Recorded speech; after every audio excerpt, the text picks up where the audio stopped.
Pyong, pyong. Hello, everyone. How are we all doing? I hope you're all having a wonderful day. It's good to see you all. I am Ariel, your local soccer-eared scuffed bunny. Guys, a monster! Oh, it's just Ariel. Listen, I'm a beautiful monster paper. We've discussed this. You're allowed to call me a monster, but you have to call me pretty. It's good to see you all. I hope you're all doing well. Hello, Yuzu. Congratulations on your first, Peter on your second, and Betty on your third. I hope you're all doing well. Thank you all so much for being here. Pretty, exactly. Pre and then the T. It's very specific. Very specific, much specific. I hope you're all doing well. So today we are currently, we're back in Ariel slowly gets work done bun mode. Not the most fun, but unfortunately necessary. Bun has to like slowly catch up on all the stuff that Bun needs to catch up on because that's how this works, and it's always a pain. Hey, Peter, thank you so much for your 65 stream streak. It's just scary being held hostage. Listen, Peter. You're being held hostage and you're going to like it. Listen, I'm telling you all right now, you're all being held hostage here and you're going to like it. Not in a Stockholm Syndrome sort of way, in a I'm going to make you like my favorite characters whether you like it or not type of way. So you know, you're just stuck here in the bun jail. A little bun jail for the fams. But I hope you're all doing well. So today we are going to be working on some art. I've got stuff that's coming on that like slowly I'm starting to do. But one of the things that if we finish what I need to finish today early, I'm going to start working on stuff for 2.0. And so you guys are going to get like probably just line art looks at 2.0. And they will be left up. So I hope that you guys, as I slowly work towards 2.0, enjoy what I'm able to share with you guys. Because I'm not able to share with you guys. I know you're not, Betty. You're doing your best. So speaking of the reason, or one of the reasons why the lovely Miss Betty Doo is not doing too well, can we get a shout out for Betty in the chat, please?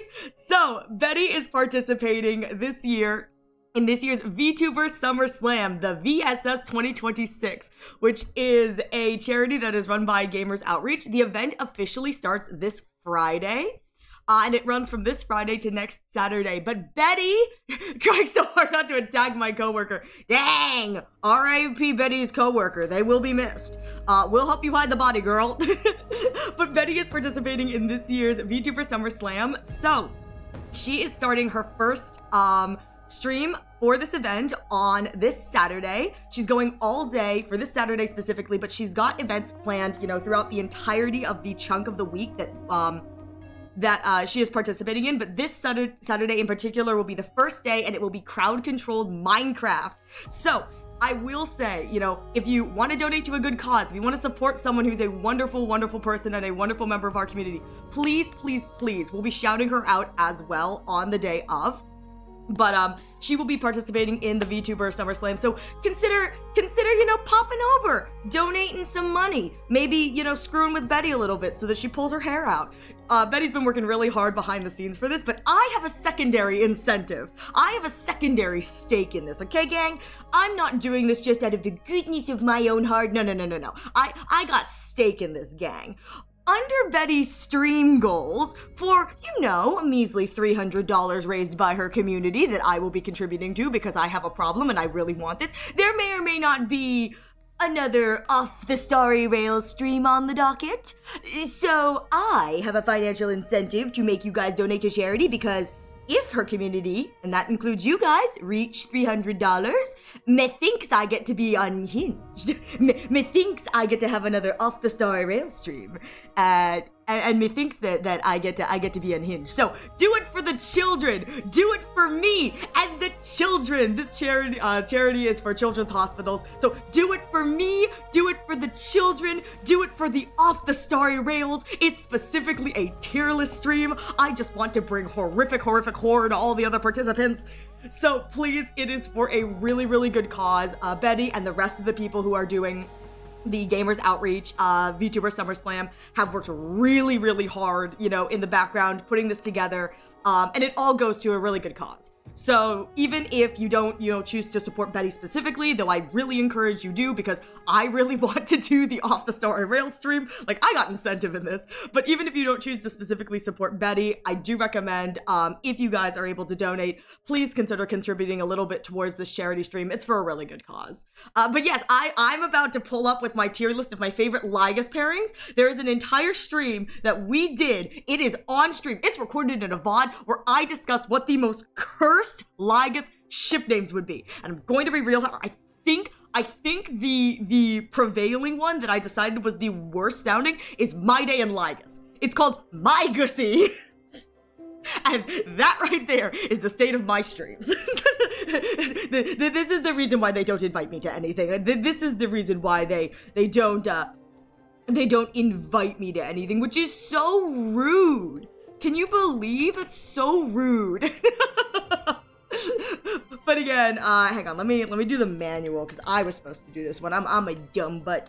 But so if you are not following Betty, please go and give her a follow. She's doing this for charity. It's for a good cause. And I selfishly want another Off the Star Rail stream. And so, like, I mean, it's for a good cause. You get, donating to a good cause and Off the Star Rails. I mean, sounds like a win-win in my book. But anyway, again, please go follow Betty, support her. She's got more information on her social medias towards this. I'll probably end up sending a mini message in my community about the event, but there are a lot of really wonderful creators who are participating in this, and it's for charity! It's for charity! How can you say no to charity? I mean, you can, but you really shouldn't. It's for charity. Alright, anyways. So, as I was saying earlier, Bun is currently going to be locking in on some more art. It is a big W for Betty. It's a mega W, Betty. Betty out here doing good for the world, and we're gonna help support that. We're gonna support the good for the world. That's what we're gonna do.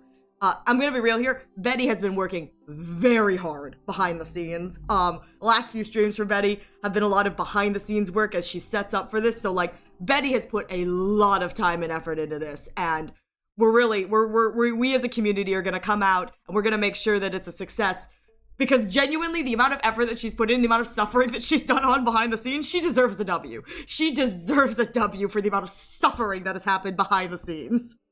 It's like, you guys don't know how much suffering there's been behind the scenes, and we've only seen little bits of it, but like, she deserves this. So, I broke another website at work. I mean, you didn't break anything, Kaede. If it was working properly, it wouldn't have broken to begin with, so... What happened, Kai? Did you get AO3 banned? Did you get AO3 banned on the IP list? They're like AO3 is now on the list of prohibited websites allowed to be used at work. Exactly, user testing, it's a job. Listen, if it wasn't working, that's not your fault that it broke. That's the fault of the website. Like, it's not my fault that I broke something. It should have worked to begin with. I can't wait for it to be like, kinda admitting like, no, it's not AO3, but I got the Twisted Wonderland wiki, like banned at work. It's like, how did you get the Twisted Wonderland wiki banned at work, Kaede? I log in, it says I don't have Well then, that's a problem. You know what I'm hearing? What I'm hearing is someone else's incompetence has landed you a free day. You know what the sad thing is in a situation like this where it's like someone else's incompetence has landed you in a position of work, what ticks me off is that it's apparently my fault. Like, why is it my fault that someone else's incompetence has landed in a position where I'm unable to do work? Like, why is that my fault? Why am I blamed for not being able to do work when it's someone else's incompetence that makes it so I can't do work? That's what's frustrating. I changed password, it works, I log out, log back in, I no longer have it. That's weird. That's weird, Kaede. That's... I don't know what to tell you, man. I hope you're able to get that sorted out. You know what I mean? Because that's funky. I'm gonna be real here. I don't think you broke this. I think someone on the back end probably did something and they screwed everyone over. Because, like, this doesn't seem like a you broke something. This this seems like a developer in the back end was like trying to fix something and then it breaks the whole site and now everyone's like, what am I supposed to do here? Or like a small subset of people are like, it doesn't work. What do you want me to do? It doesn't work. Gotta love that. I hope you're able to get that figured out soon, Kaede, or, you know, maybe you don't have to work today. Hi, Blood! How was Minecraft? I hope you're doing well, Blood. It's good to see ya. How was Minecraft? How did Minecraft treat ya? Oh my god, some lovin's. Some lovin's. How was the Minecrafting? Oh my god. I hope that the Minecraft, it was fun. How's your day been? Tiring. It's just been a little tiring, but you know, that's how life is. Life be that way most days. I did suck a la poo poo. What can you do? making my coworkers do that part. Gotta send the emails afterwards. Exactly. It's like, well, I mean, in your position, Kaede, it's like you really can't do anything. So you know, you're real for that. I'm being sleepy too. Listen, Blood, I know you're post stream, so like, if you gotta go big EPs, go big EPs, Blood. Go big EPs. We love you and your EP kibbiness. Ow. Ow. Oh my goodness. All right. So, as I said, today is going to be just a working stream. So, my doink, we heard that. I mean, I hit my body on the desk all the friggin' time. Oh my god. So you know how like you know, it's like streamers, like we have our setups on like desks and whatever. So I think it's so funny because it's like, I think if I had like a nicer desk, the boinking probably wouldn't sound as like horrific as it is sometimes. But my desk is a completely perfect and affordable Costco table. These tables are hecka affordable. The like super affordable Costco folding tables. So like, at the end of the day, is it the most steady desk? Maybe not, but it's affordable and good quality. So like, we like Costco here. I love Costco. God, I love Costco so much. Costco is great. It's like everything I could ever want and free samples. I mean, Costco is magical, and the $1.50 hot dog. Oh, that $1.50 hot dog. I'm gonna be real here. The $1.50 hot dog is like where it's at, 100%. But what I'm a sucker for is like the $1.99 cup of ice cream. I love the $1.99 cup of ice cream. I'm such a sucker. It's just, it's like $1.99 whole cup of ice cream, and the ice cream, it's so weird. The ice cream at the plate, I don't know if it's like all Costco's, because like I haven't been to very many Costco's. You know, it's just one that's in my location. But like, I swear to God, the ice cream soft serve tastes like Cool Whip in the best way. Like when I say like the ice cream at Costco tastes like Cool Whip, I mean that in like the most positive way possible, because it's so freaking tasty. And yeah, that's the I enjoy Costco. That's the state of my Costcoing, which I think is really funny. I've never had one. Oh, I highly recommend, Blood. I mean, they've got to have Costco's over there in the Britlands, but I freaking love Costco hot dogs. They're so tasty, and they're such good bang for your buck. You know what I mean? Like such good bang for your buck. $1.50. Can't go wrong there. All right. So with that said, Bun's coming over. All right. Bun is coming over. Bun's got the workings, and so Bun is going to be working and chatting and working and chatting. Things we're going to be doing today. Kaede is a monster and continues to redeem stuff, so I'm going to continue drawing all of her favorite characters as femininely and gaily as possible. This is what happens when you continue to redeem stuff, Kaede, and I'm tired. You get nothing but your men drawn as gaily as possible. Look at this man and the amount of gay. Actually, this is like full of whimsy. This is like untraumatized, like full of whimsy. So like we'll be working on that. And then the other thing that we will be working on is I worked hard on this one. This boys, you're safe for me for now. Good. Spare me, Kaede. Spare me. We have this is what we'll be working on first. This one looks so cute. Thank you, Blood, considering this is yours. I'm glad that this one looks cute, Blood, because this one is yours. So I will be working on this one. This is the Jiraike outfit. I will be slowly finishing up this. I will probably be doing the line art for this, and then I'll go and do the sketch redeem, and then I will go back and finish the coloring and shading.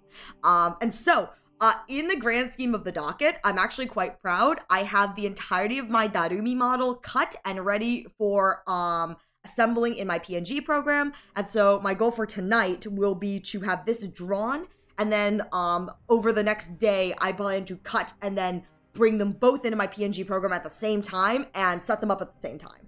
So a lot of behind the scenes work kind of getting done, but do you know what? We're getting it. We're making it work. We are doing it, and it's a process, but like it's a slow and steady process. I want to talk about some of the stuff that's just going to be coming. Because I would really like to, and this is just me personally, but I would, if I'm able to, really like to be able to do 2.0, some of the art for 2.0 on stream. Purely because I'm tired and I'm lazy, and I'd really like to like be able to double down working on stuff on stream and then having it double for 2.0, purely because it's like if I spend like 2 to 3 hours working on something on stream, it's like that's 2 to 3 hours more work that I got done. You know, that's a plus. So I think what I'm going to work on in the coming days, if you guys hang out, is I'm doing custom sub badges. So my sub badges will change, and each tier will have a new look to it. So I'm very excited about that. I'll be doing my own custom sub badges. I will probably be working on some of my emotes. So it'll probably be the very like standard looking ones. So you guys aren't going to see any of the really fun ones, but you will probably see some emotes. So I am excited about that. So we've got emotes coming. What I may do is I may, depending on what I think is like completely safe without like ruining all of the surprise, work on some of my redeems or loading screens or stuff like that, like backgrounds and stuff like that, things that I think won't like completely ruin the magic of 2.0, but also like I can like realistically work on stream. So I think that is what we'll be doing going forward. And there may be some stuff that, depending on who's in chat, you guys may get a say on stuff. So, so if you're using this as like a chill kind of like, you know, Ariel works on stuff and you can listen to the background music kind of thing. Yeah, there may be instances where the bun asks for your opinions. Your opiniones. That's super fun. I can't wait to see the new things. Yeah, I'm gonna be real here. It's one of those things where it's like, I think I need to do some stuff on stream just to keep me on track, because at the end of the day, it's like I'm doing a lot of work for 2.0, and a lot of the holdup for 2.0 is going to be from me just getting tired. So I think that a good compromise is like working on some stuff on stream, because it allows me to get stuff done slowly, you know, even if it's like super slow, it does allow me to get stuff done. So yeah, that's so real. No, Betty, I mean, you know it for a fact. You do the co-working streams. It's like sometimes it's like you have to sit down and you're like, yeah, today's stream is just going to be I lock in and I do a little bit of work, because this is 2 hours instead of playing a game that I'm like trying to get work done. And an attempt at work is better than like no attempt at all. So 2.0 bun is going to, there's gonna be some work done like on stream towards that. So I hope you guys will enjoy the little sneak peeks. You guys will kind of see, because I'm gonna be real here. I know a lot of people kind of like hype up the debut. I'm gonna be completely honest. I'm lazy. I think really the only thing that I really truly want to keep secret from you guys in the terms of like what's coming is the design of my 2.0 model.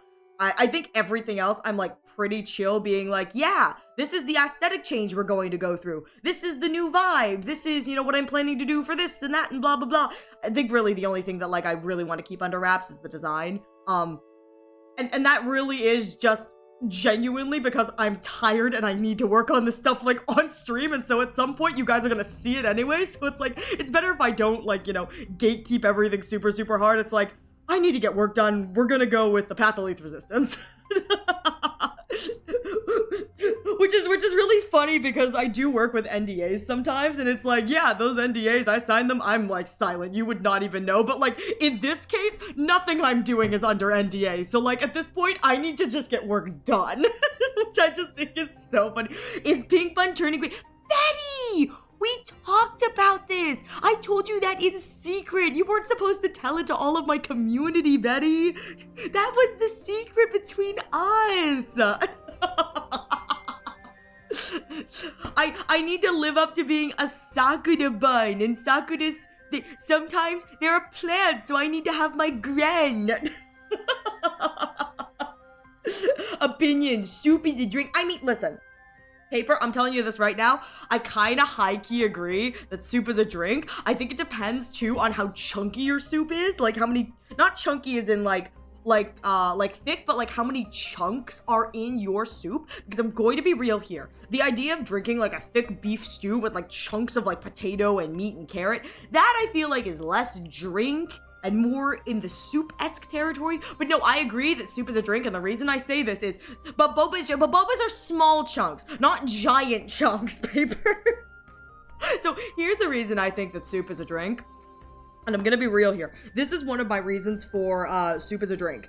It's because when I was in Kool-Aid, when I was in the Kool-Aids, when I went to college, yes, can believe it or not, believe it, guys, I do have a Kool-Aid education.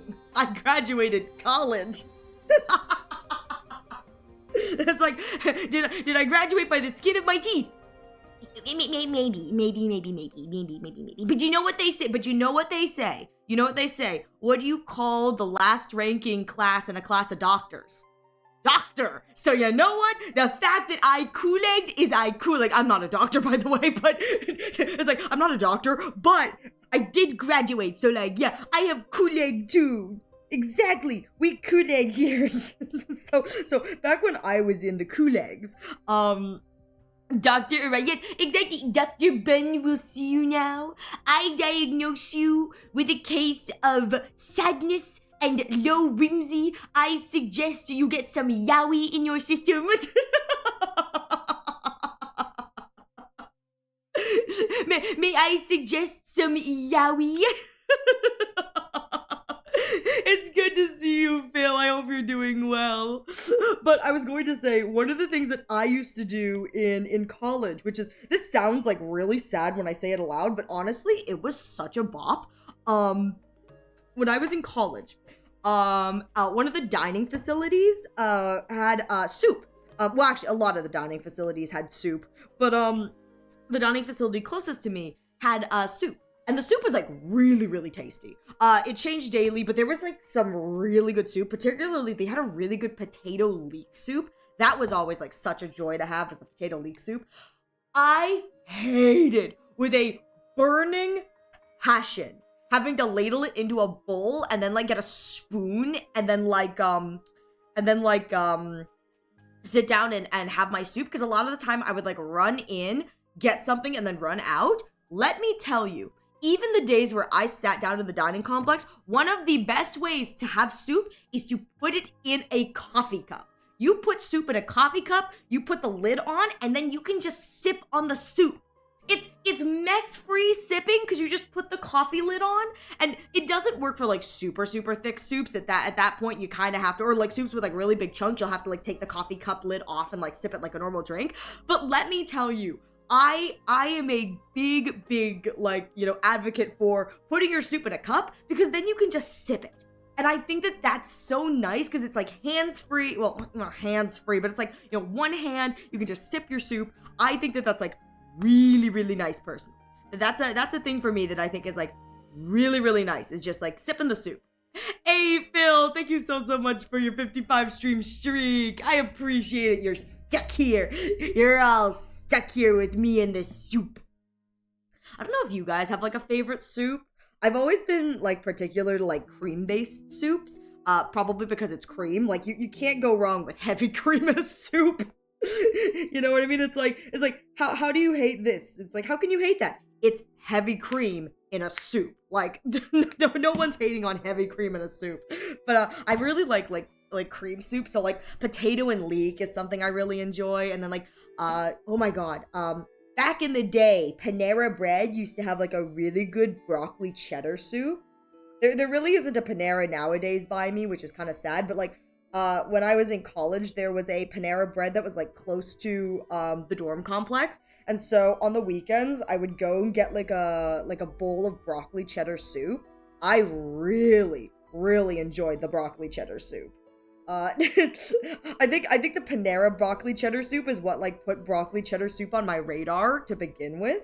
But I really like broccoli cheddar soup. It's like super, super tasty.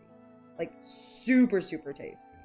High key enjoy. High key recommend. The other soup that like I've been really vibing with recently that I highly recommend, egg drop soup. Super easy to make, super, super tasty. It's like doesn't even take me like more than 5 minutes to make myself a whole thing of egg drop soup. Could easily be made like on a daily basis or made in advance. I mean, egg drop soup is so, so good. I love egg drop soup so much. And I'm one of those people who uses the reduced sodium egg drop soup. So it's like not like I'm having like a ton of like sodium. It's like you use the reduced sodium and then you add the eggies, and I like my eggies super, super ribbon thin. So it's like so tasty. So tasty. Egg drop soup with dumplings. Oh, Betty, you're so right. Oh my god. Oh my god. And it's like it doesn't matter what type of dumpling. It's like I know that they're there's a very specific type of dumpling that I'm thinking of when you said that. I don't know what it's called off the top of my head, but like there was a very specific like type of dumpling I thought of when you said that. But I'm putting this out there that like genuinely it doesn't matter what type of dumpling you put in the egg drop soup. It's like any egg drop soup with a little bit of dumpling is like so freaking tasty, like so yummy. I'm a huge fan. I'm a huge fan. You and egg drop soup. I love my egg drop soup, okay? Like, I may or may not have talked about egg drop soup to, you know, more than one person, to the point where they're kind of upset with me. They're like, Ariel, stop talking about egg drop soup. And I'm like, but the egg drop soup, it's so tasty. I may or may not love me some tasty egg drop soup, you know?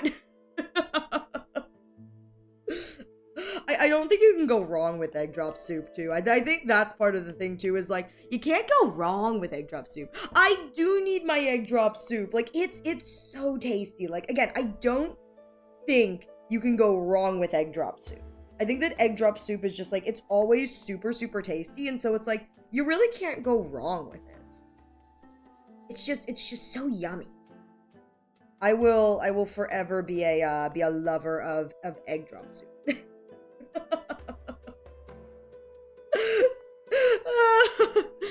I'm personally a fan of stews, particularly of the bun variety. Wow, Yuzu! So mean. Why would you bun your stew? Why would you do that? Why would you bun your stew? No one wants to eat bun stew. I probably don't taste very good. I'm gonna be real here. In the grand scheme of things, I don't know what bun would taste like. It's like, I'm gonna be real here. I think that if like someone were to actually eat bun stew, it's like my bun stew, it's like it would probably taste like the loss of your hopes and dreams and a little bit of yaoi. Eat at your own risk. Consume at your own risk. It's like, what do you taste like, Ariel? I taste like the loss of your innocence, the loss of your hopes, the loss of your dreams, and a little bit of yaoi. Maybe even just a little bit of your mpreg fantasies. Oh my god, I've been enjoying, and this is great. I've been enjoying this author I found recently. Their stuff is like really, really well written, but I love it because a lot of their stuff is also like it plays into like very stereotypical old writing tropes, and the amount of like not cringe mpreg but like silly cringe mpreg that they have on their account that they write like ironically, like they know they're playing into like how silly it is abso-freaking-lutely amazing. Like it's just, it makes me smile when I read it, kind of thing. I'm like, oh, this is so cringily written, and it's written that way like on purpose. It's so good. It's like, unfortunately for all of us, like, it's like, what does Ariel do in their free time? A lot of fan fiction reading. Like, if anyone were to ask if, like, it's like, oh, does Ariel read in their free time? I'm like, yep, I sure do. It's like, oh, what do you read? Fan fiction. Though I will say, I know for a fact that there are girlies out there who are like no better than me. When I was in college, there was a another student who she was super sweet. She was a real sweetheart. She was really nice. She was always a joy to talk to. You know, she was never rude. She was very nice. But one of the things that we ended up getting into a discussion about, just offhandedly, was boy love. And so she was not like an anime person at all. She was very much so like a real kind of book person. But the amount of like boy love, like smut books that she would unironically just bring to class, like, and just on like our breaks, that's what she would read. Honestly, I give her so many props. We had an entire conversation. There would be days where I'd look over and be like, so what you reading today? And she'd explain to me like what book she was specifically reading.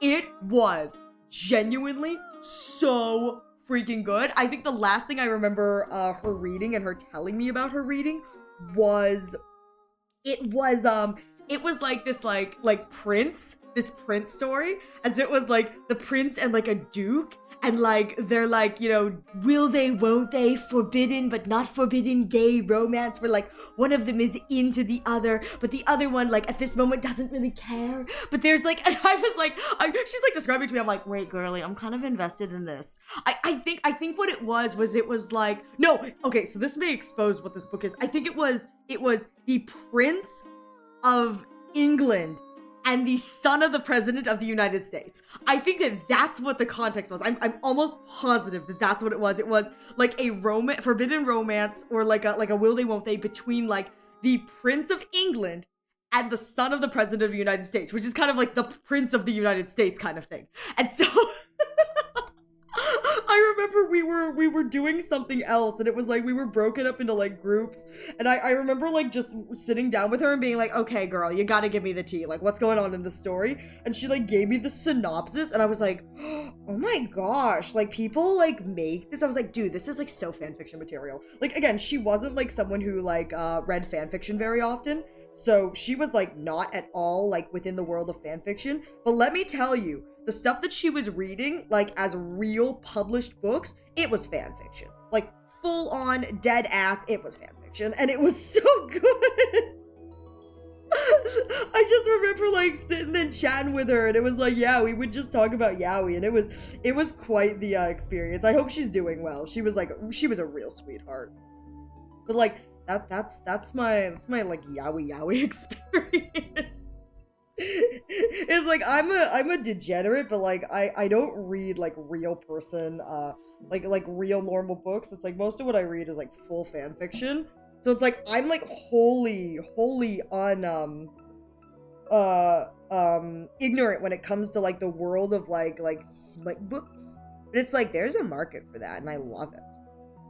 Again, if anything, I think it's probably just less cursed than the fanfiction I read, so like, it's like, I don't really have any room to judge. I was going to say, it could be I mean, 50 Shades of Grey exists. 50 Shades of Grey exists. I'm gonna be real here, any author who is able to turn their like fanfiction into a published work, I'm like, heck yeah, congratulations. Like, that's like the ultimate flex, to be able to say that like, yeah, I wrote this as fanfiction, and now it's like a published original work. Again, 50 Shades of Grey. For those of you who don't know, the like, you know, the iconic that people, I don't know if people still talk about it. I don't even know if Twilight is still popular with the youths. You know what I mean? Like, I'm not a youth anymore. I'm an old man. Like, I don't know if Twilight is still like popular with the youths, but like back in my day, when we all used to be young, and there was this book series called The Twilights. You know, Twilight. It was just it was a product of its time in the terms of it, but it's like so iconic nowadays. It's like, you know, for being kind of like really cringe. But back in my day, it was one of those things where it's like there was Twilight, and then 50 Shades of Grey was a Twilight fan fiction that the author was able to get published, which is like good for the author, honest to God, like good for them. But that was like the thing of back in my day was Twilight fan fiction. I don't know if Twilight's still popular now. I'm gonna be real here. If Twilight is no longer popular, I am kind of sad. Like, I was never a Twilight girly. Had other phases, but I was never a Twilight girly. But like, I'm gonna be real here. If Twilight's no longer popular, that makes me sad. Yeah, Twilight brought supernatural romance to the mainstream. Yeah, I'm gonna be real here. I think you're very right, Betty. Like, I don't think there is anything that can be credited truly with the mainstream appeal of the supernatural, much like Twilight. I think like maybe the combination of like Twilight and then I think Twilight existed at a time where it was like super good. It was like Twilight was supernatural for the romance fans. Supernatural was supernatural for the supernatural fans, and then Doctor Who was supernatural for the sci-fi fans. It was like a perfect like storm and combination of supernatural coming to the mainstream because like there was just a little something for everyone kind of thing. Hey Umbreon, it's good to see you. I hope you're doing well. Yeah, but like Twilight is like a product of its time in like the best way, and it's like, I'm gonna be real here. If the kids aren't still like obsessed with the Twilights, I'm gonna be sad. I'm gonna be like really sad because I remember like being in school and like girls getting into like actual fights over what either girls like adamantly denying that they read it even though they very clearly did, or girls getting into like adamant fights over which side you were, Team Jacob or Team Edward. And let me tell you, when I was in middle school and I read this, I was neither Team Jacob nor Team Edward. I was team, honestly to God, I think that Jacob and Edward should just go have doinking in a corner. And that was Bun realizing that at the end of the day, they really like Yowie. It's like all the girlies are arguing, like a lot of my classmates and the girlies like were arguing over, whether, Bella should be Team Jacob or Team Edward, and I was over here going, honestly, I think they should both just ditch Bella. I think that they deserve to kiss each other because Vampire X Werewolf is like really, really hot. Have you read the Inkheart series? I have not. I don't even recognize that series name, Betty. What's the Inkheart series about? Why not Oh, you know what? You're so true. You're so right. Why not threesome? It's like that's the best of both worlds.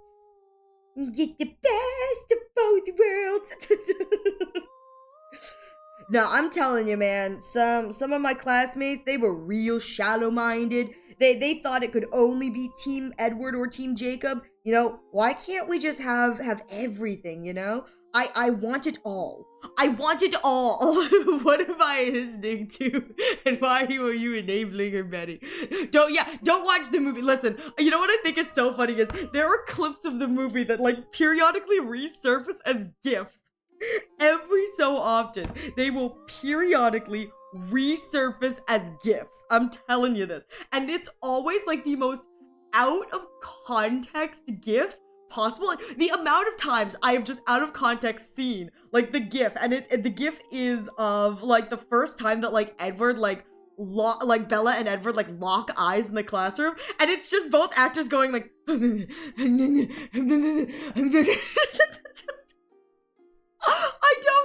don't think it's like bad acting so much. It's just like really, really stupid.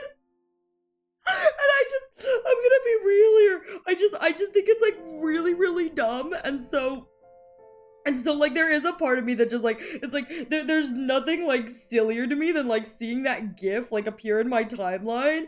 And it's just like, it's like, I don't know what the context of why people are tweeting the GIF is, but it's like the GIF of like you could see like the actor for Edward like visibly like stiffening, like comedically visibly stiffening and then like sniffing. It's like, what the fuck?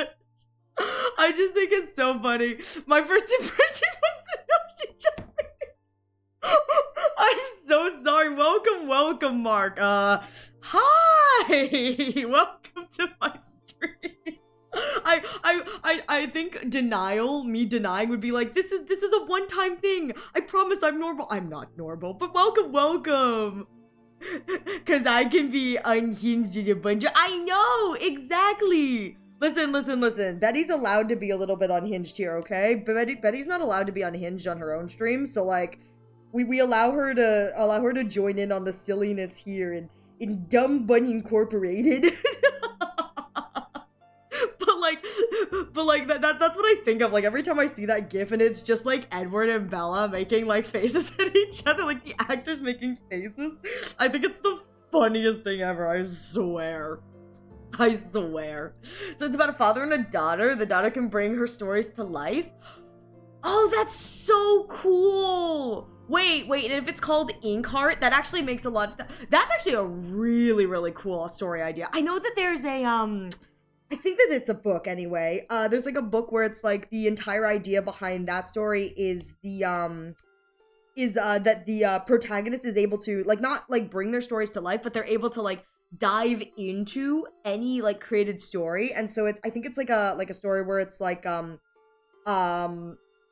the characters like spend time like running around, obviously running around, but like they jump from like book to book, and it's like not only like book to book, but it's like I think the author, if I'm remembering correctly, like they created whole specific worlds. Like it's not like, oh, I'm jumping into like an Alice in Wonderland kind of thing. It's like, no, this author like basically wrote mini books inside of their book, and like the protagonist's power is the ability to like jump, you know, through books. It's like, I think that that's like a really cool thing. Like I like that meta kind of thing. Taylor Lautner and his wife Taylor having a you know what? If Taylor Lautner and his wife Taylor Lautner are having a kid, their kid better be named Taylor Lautner. You know what? I think at this point, if their kid is not named Taylor Lautner, that's like such a bad thing. Hey, Mark, thank you so much for the follow. I truly appreciate it. Welcome. Thank you. Just realized that I think my iPad covers up the overlay. Whoops. my bad. But welcome, Mark. Thank you so much for the follow. I hope you're doing well.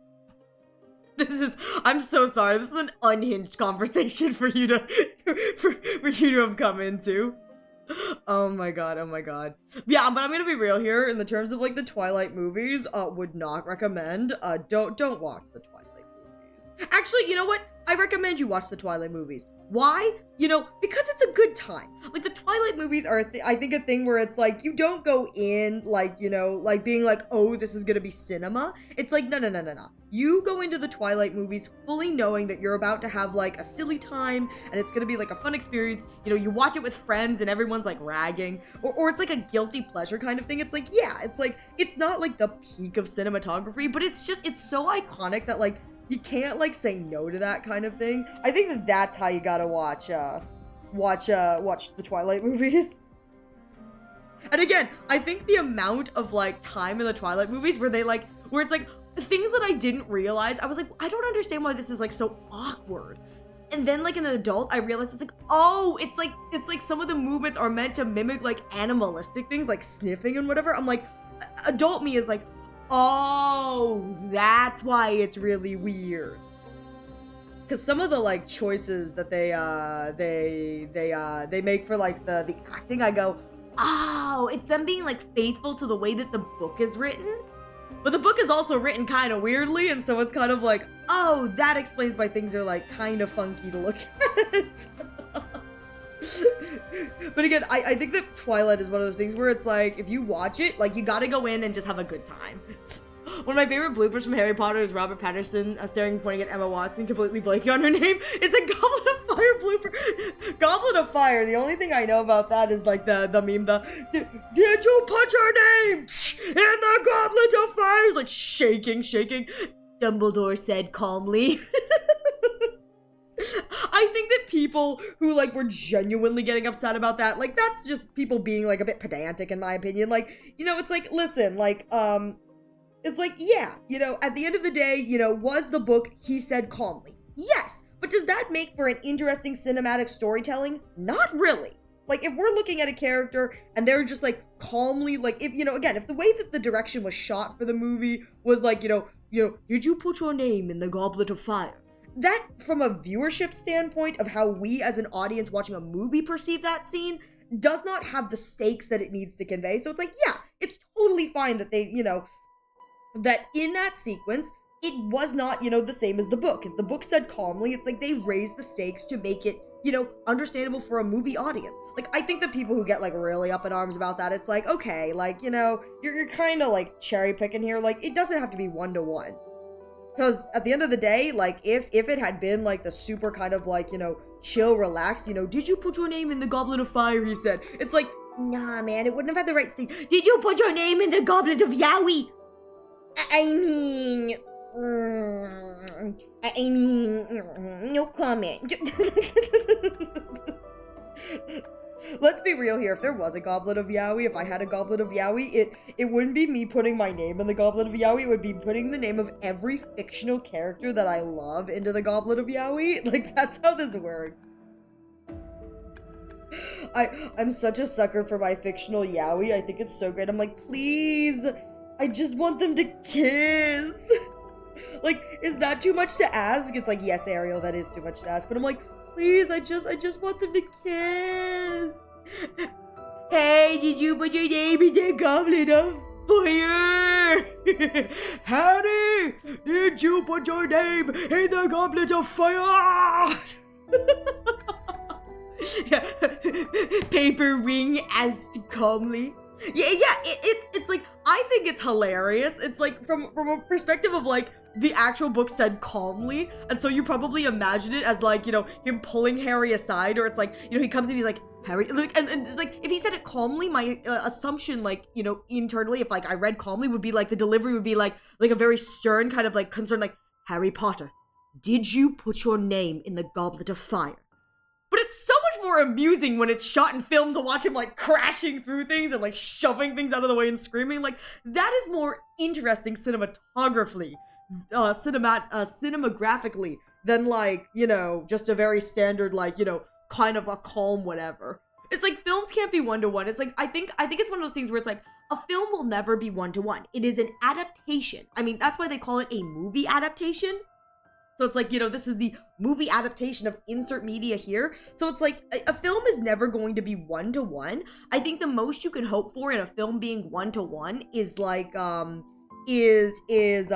hoping that the original author or creator has some creative say in, like, how the product is coming together. I know that, the author for, like, the Percy Jackson series has basically said that, like, unless he is, allowed in, like, the creative, like, process studio and the, like, director's chair and whatever, he will not grant the rights to create XYZ.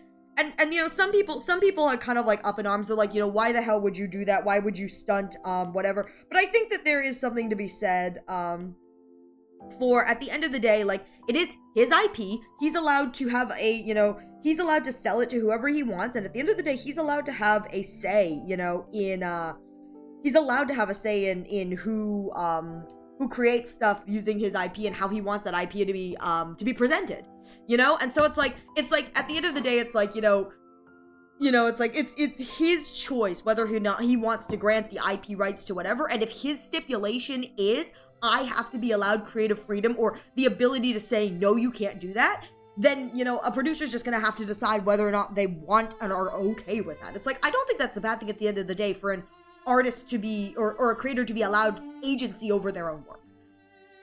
Yeah, I mean, the movies that should not be named was kind of, it's understandable he was kicked off the team, and I completely agree, Betty. It's like, but again, it's one of those things where it's like I do think that, when you're making a movie adaptation, like, if someone just sells you the rights, like, that's fine, but if their stipulation, like, when they sell you the rights is you have to do X, Y, and Z, like, I think at that point, like, it's personally, this is just my opinion, but I don't think that that's wrong, and I think that at that point, studio execs decide whether or not it is financially worth it or beneficial for them. Like, the creator for Hairspray, I don't remember, who the writer for Hairspray is, but one of the things that is signed into contract when you like when a production, like a professional production, is purchasing like the rights to Hairspray, or like the movie, or I don't know if it's like all performance rights or if it's just the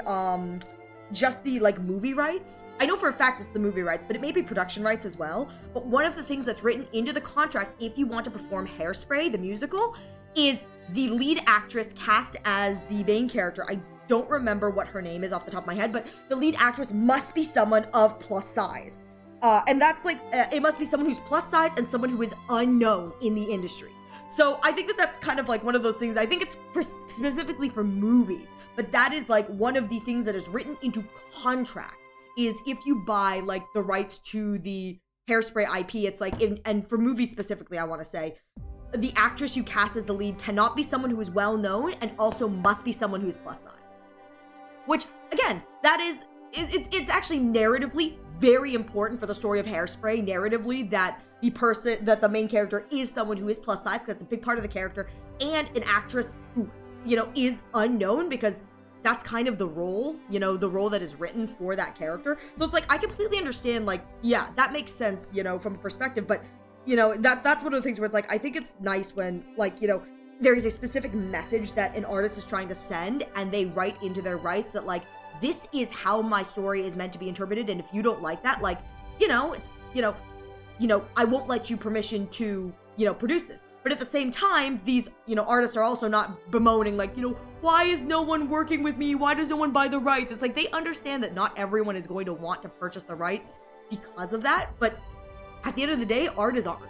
I heard musicals can get musicals legally can get really crazy. It's like, I'm not super well informed of the minutia of like musicals, but no, you're so right, Betty. Like, I've been told that like it can get legally like really crazy.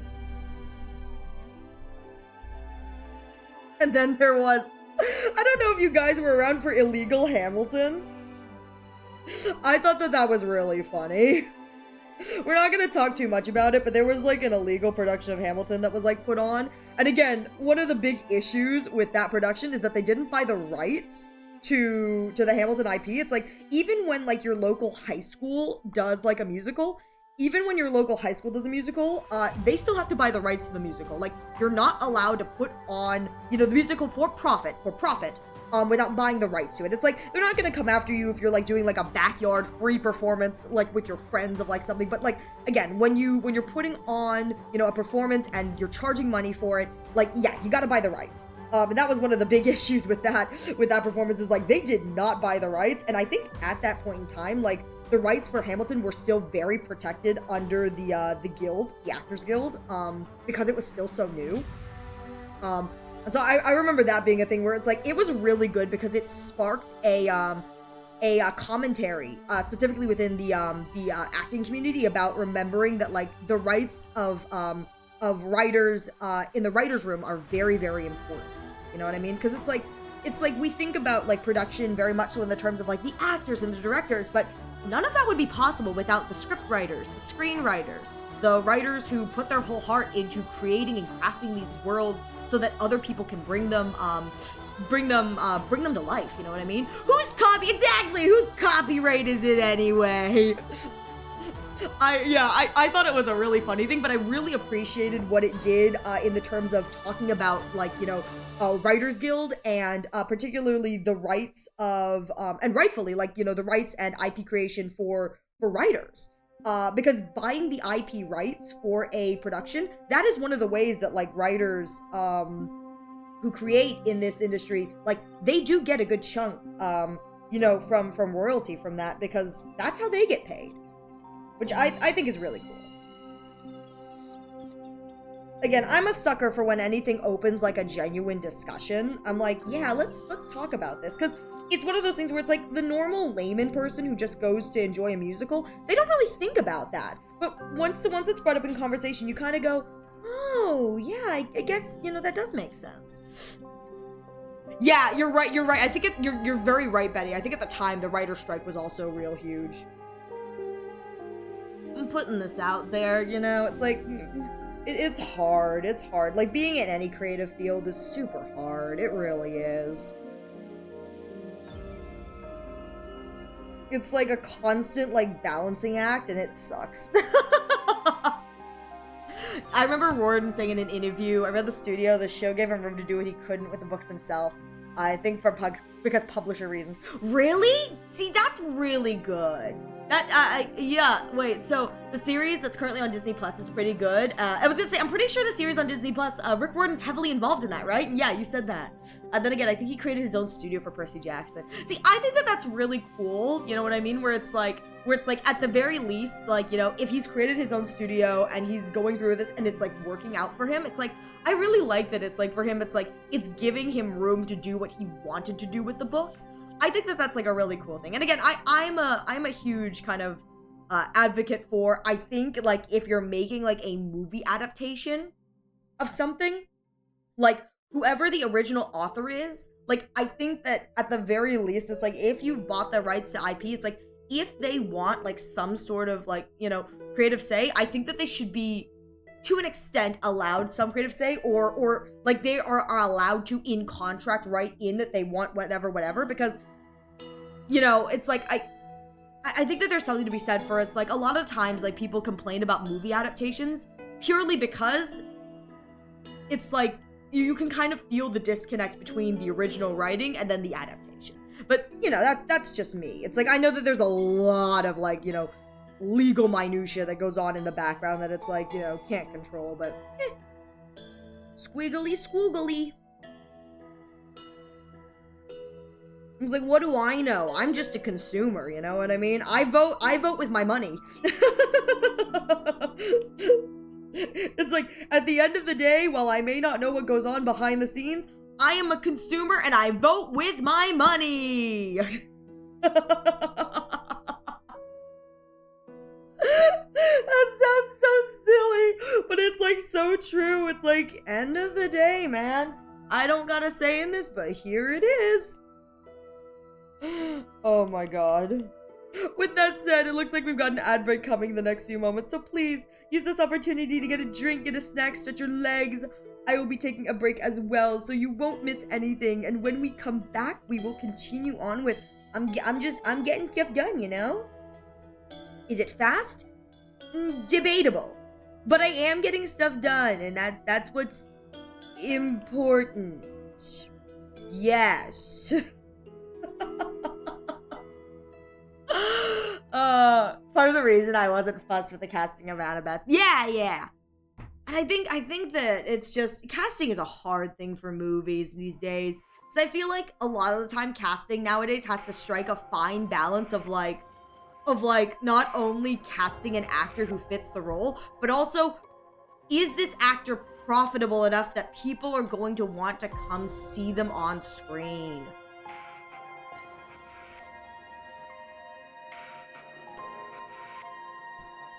As sad as it is to admit, I think that unfortunately the way that casting is now swinging,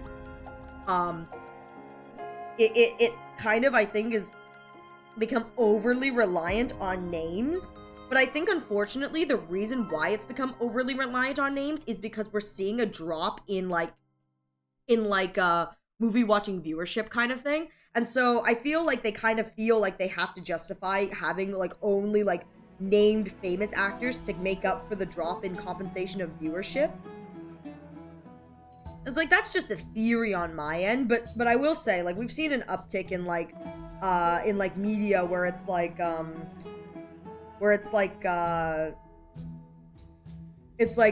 you look at the cast list and it's just a bunch of famous people. You're like, this is an interesting cast list, okay. You know, it's like, that's an interesting casting. But I think one of the reasons for that is just because we're seeing like an uptick in media of that style, which is just kind of like, it's like producers think that that's probably the only way to guarantee they make back, you know, and like viewers will come watch. And it's like, it really isn't, but that's what the studios are seeing trend-wise, and it's like, that's kind of a shame. Kind of like how, hey, Cos, it's good to see you. It's just like, kind of like how every animated movie nowadays is casting only famous people as their voice actors. And I'm gonna be real here. This is me shading a bit, but it's like, I think that I really do wish that instead of just casting famous people, they'd cast like actual voice actors, because at the end of the day, and this is just what it is, a good voice director can save bad voice acting. A bad voice director can a good voice director can save bad voice acting. And so I think some of the stuff we hear nowadays, my response is what listening to it, I go, I think this is saved by a good voice director. But it's like, it would be nice if instead of just casting, you know, everyday celebrities, it's like, you know, maybe you get a voice actor in for this animated show, you know? Maybe? Just maybe? Maybe? No? Okay. It's like, no, okay, we tried. Kung Fu Panda's cast surprised me. No, yeah, Kung Fu, I say, well, look who's here. Is it the real Ikats himself? Good to see you, Kaz. I hope you're doing well. Yeah, I was gonna say, Kung Fu Panda's cast, I think, is actually quite good. I think they play into it well. I will say, I think Jack Black, love him or hate him, you know, whatever. He does do a very good job with the voice acting, like, bringing over-the-top characters to life. So it's like, regardless of your personal opinions on him, I do think that Jack Black does a very good job. Very good job, like, in that regard. It's just some of the other, like, again, it's just like, it's you know, there are just some actors that I think work really well for the screen, and, like, they do a really good job for the screen, but when they get in the vocal booth, I kind of sit there and I'm like, something's not hit. Something's not hit. Again, I'm just one person, just my one opinion. Because I'll see them in things that I go, they're so good in this. Why are you sucking like there's no tomorrow in insert animated film here? Yeah, although I have not watched the Minecraft movie, and I'm gonna be real here. For all I've seen of the Minecraft movie, I think that the Minecraft movie is something that you gotta go into and just kind of know you're going into an acid trip, if you know what I mean. Like I feel like when people talk about the Minecraft movie, it's like fully in the context of like, are you ready to watch an acid trip? And I mean that like positively, in a kind of way, but it's like, that's what I feel like whenever I hear people talking about the Minecraft movie. The other thing I hear is the chicken jockey. And then the lava chicken song that like was going around, Hey Reaper, it's good to see you. I hope you're doing well. I hope you're having a good day. It's good to see you, Reaper. How's work treating you? But like, I think that the like lava chicken is like the one thing I remember. La la la lava chicken. I saw that so many times that I probably could sing it just because I've heard it so many times.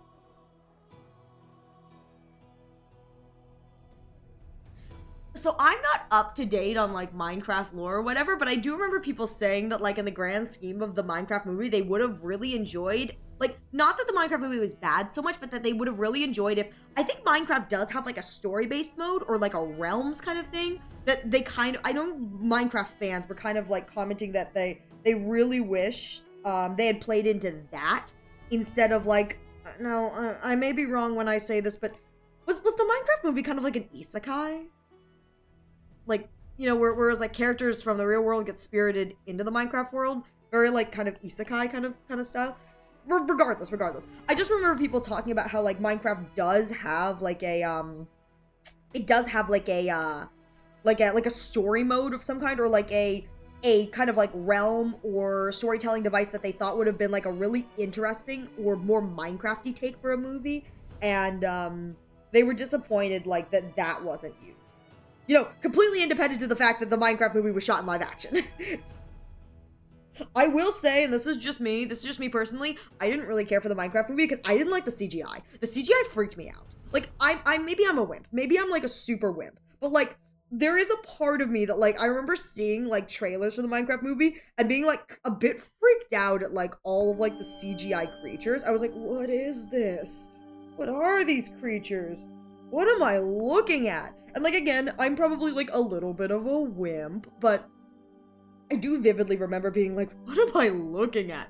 Alternate world, move between. Isekai is usually reincarnation. Okay, so it was like an alternate world. Gotcha.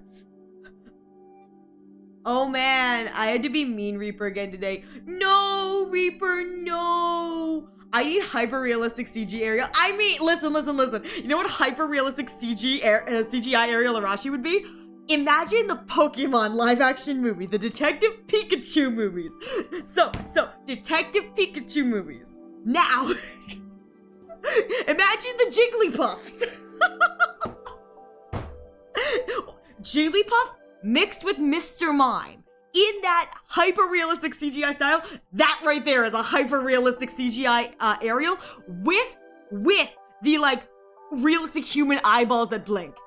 Congratulations! I hope you sleep well tonight. I have thoroughly ruined your day. I will say, despite how cursed the Detective Pikachu movies were, I think that the story of Detective Pikachu was actually quite good. I'm gonna be real here. It's like, I think that like the CGI in Detective Pikachu was like a very cursed, like a, oh good lord, what is this kind of thing? But I will say that I do think that the actual story told in Detective Pikachu was good. Yeah, Detective Pikachu was a really good story, that you just kind of had to deal with the cursed, the more, cursed, live-action CGI. But you know, it is what it is, just...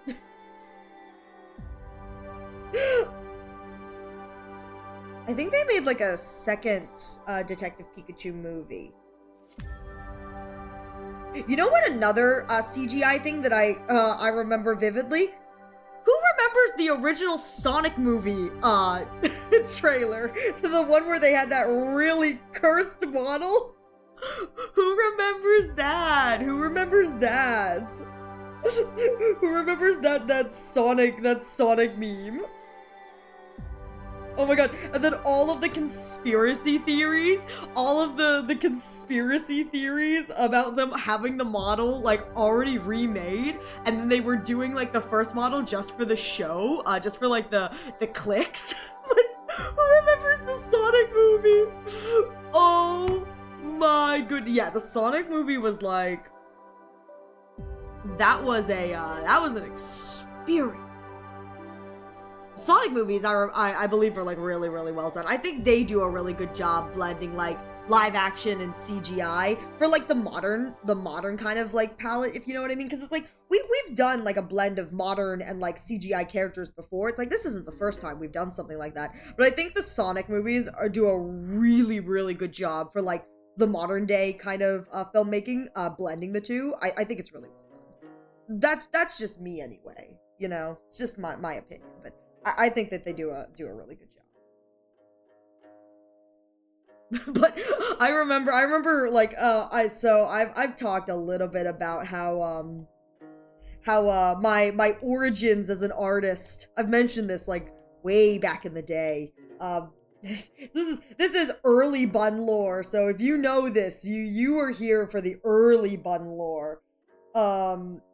But I mentioned how I got my start as an artist, as a Sonic artist. Like, Sonic is what inspired me to start drawing. So I was like a furry that wasn't a furry. Like, I'm like furry adjacent. Like, I'm gonna be real here. You're a Sonic artist, you're furry adjacent. It's like, you're not full furry artist, but you are kind of towing the line a little bit. Like, this is anthropomorphic, you know, you're towing the line a little bit. So, I've talked about how Bun got their start as an artist as like furry adjacent Sonic artist. So that I started drawing because I was a fan of Sonic. So I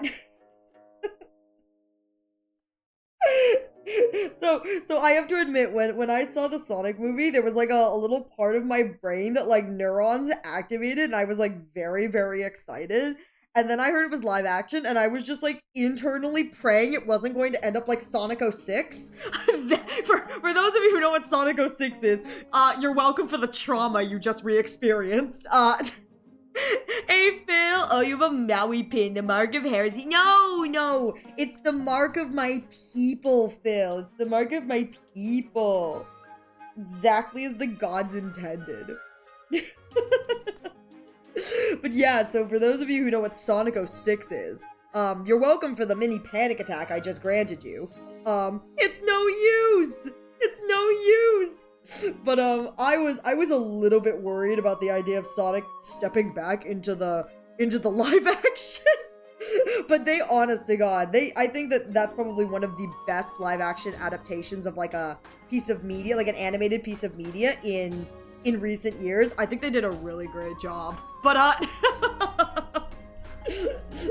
but yeah, I was fully ready for like the traumatization of like Sonic 06. I was like, please, just anything, as long as it's not Sonic 06-esque. And again, my people who know what Sonic 06 is, you guys are like, oh yeah, we know exactly what that means. We're like, yeah, we know, we be knowing. It's like, Sonic 06 was a product. It was a product. Shoot, there was a post I saw about how to do lacing. I don't... Oh, shoot. Hang on. I'm gonna close my pad for 1 minute. I swear I have saved in my Instagram a tutorial about how to do lacing correctly. Give me 1 moment. I'm gonna go look for this post just real quickly. And I just don't want you guys... This is my private Insta, so like, you guys don't get to see this. I'm just gonna go look and see if I have this saved. I'm pretty sure I do, because I vividly remember seeing it and being like, oh, that's actually a really good reference point. Hang on, maybe it's here. Maybe it's here.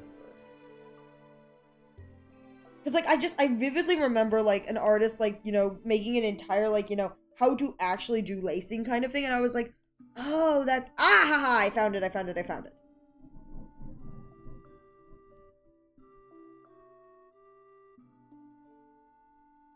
Oh, okay. Yeah, okay. So, okay, never mind. So, found the tutorial. It does not apply to what I'm doing because I'm doing interlacing. So here's a little fun fact. So, a lot of time when people do lacing, you know, like over like a boot, they do it like this, and it's just kind of like that. It's like, that's not what your lacing should look like, because the way that the lacing works, it doesn't really work like that. And so some of the suggestions they had was for actual lacing, it's more like this, where it's like these two parts will... Here, I'll do this in a different color. So like these two parts, instead of it being just like, this is how lacing is, like an X and X and X and X, it's like, that's not really how lacing works. And so if we're looking at like this being like where the lacing boot is, instead of it just being like completely down like this, that doesn't look good, and that's not how real rivets work. So one of the suggestions, the one that I was trying to follow, is like this, because this is how actual lacing works. And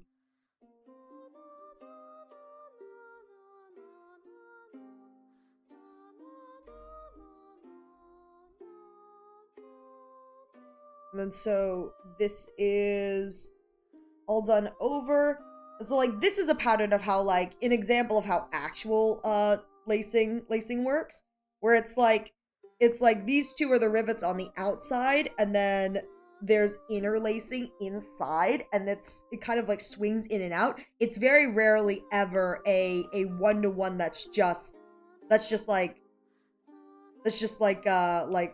down and then crossing like this. But in this case, because the lacing is done on the inside, because I was thinking about it, like, I was like, oh shoot, this is lacing, like, I know it's gonna come out, because the lacing is done on the inner, because this is an inner fold, it doesn't really matter, because it's just to create the ideal, it's not an actual lacing. So, but fun fact, a little art bun fun fact for you guys. So in this Kane scenario, the fact that the lacing is done like this doesn't matter, because it's meant to be an internal X kind of thing, because it's the idea that these two folds come over this. So it's more like this with an inner sheath, and then it laces in the middle. At least I think that's Oh, no, it actually is an out or whatever. Well, I'm too lazy to draw that, so this is what it's gonna look like. I'm too lazy to draw. Actually, hang on. If I do it like this. Ooh, wait. If I do it like this, and there is nothing like that, and I just do this, and then stylistically, does this look cute?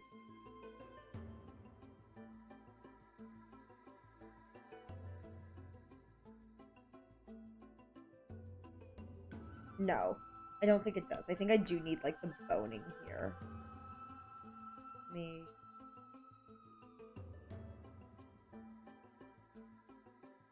do this. No, I don't like the way that looks. It may be beneficial to try and do the over, but I think that this is probably the nicest way that we've got it. Because this does look really nice. Like, mirrored. Fun's taking the lazy way out.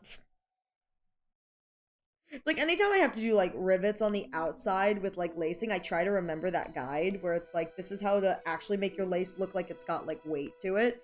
But I'm lazy, so we're not gonna do that right now. Yeah, because this is kind of done with a thing and then it's got in the middle.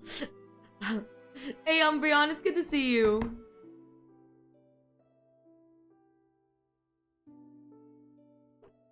What am I hearing you out on?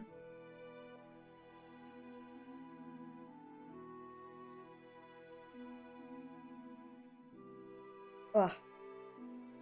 The one thing I'm going to attempt with this is that this is the reference image I have. I'm going to attempt the plaid patterning. We'll see if I'm successful or not, but I do plan to attempt the plaid patterning. So, I'm hoping that'll turn out like really, really nice. But I am kind of a little bit nervous about the plaid patterning, but we're gonna attempt that.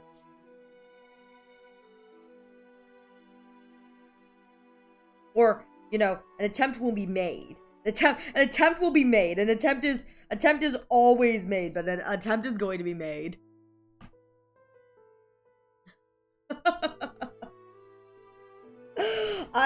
I'm not 100% sure if I'm gonna be able to get it to look nice, if you know what I mean. But like we're gonna make an attempt at making it look really cutesy anyway. I don't know. We'll see if I'm successful or not. The answer is probably no. Alright. Let's see. I think what I want to do here is that I have to figure out where the collar is, because I kind of controlled that, but I think what I want to do is like this. And then, boop.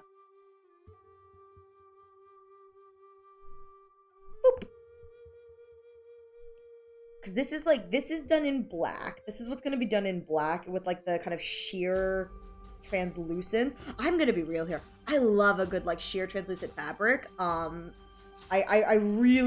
excited to do, like, I know this is like a lace pattern here, but I'm not gonna do like a lace pattern fully, mostly because I'm lazy, and this canvas is only so big, and you can only see so much, so like, I'm just gonna go with like a translucent kind of thing. I may do like a little overlay on top of it, but like, I feel like it's gonna be like really, really nice when I do like the little bit of like lace patterning, like a little bit of translucency. I'm like, oh, you look so pretty. I'm a sucker for a little bit of like translucent fabric. I'm like, yes.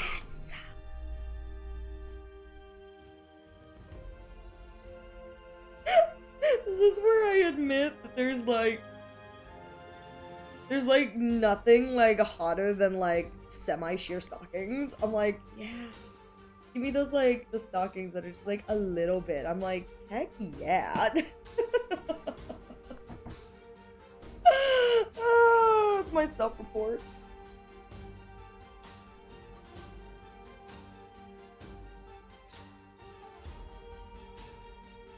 There we go. I was like, I get this to fit. Figured it out. I got it, gang. There's my like, oh shoot, I didn't even connect. Oh, I'm so glad I toggled this on. I was like, I'm sure it's fine. This one connects. This one, I did not draw the full way up. I need to do that so that it fully connects. There we go. Wait, this is actually kind of turning out kind of cute. Don't look at my crotch, gang. Don't look at my crotch. Actually, this is like really, really cutesy. Ah, this is so cute.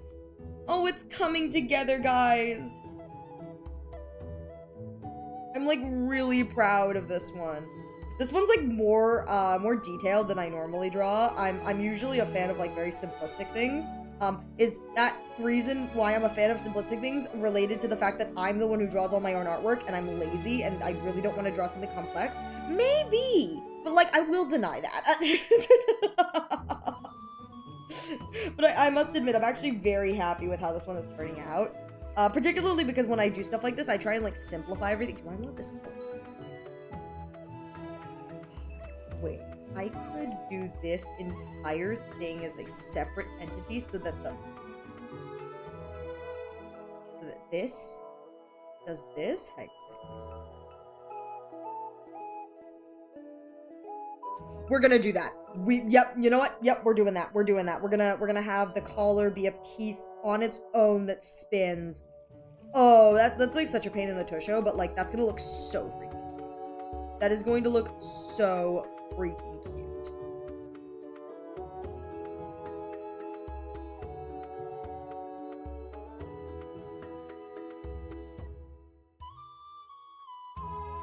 Okay, there we go. There we go. Okay. Oh my goodness. Speak your truth. Exactly. I've been working on aging other than Billy because I'm frustrated with one of his hangouts. Oh, I'm sorry. I'm sorry. Oh my god. I've been getting like so here's the thing. This is not an excuse for you guys to spoil things for me. You know, please don't do that.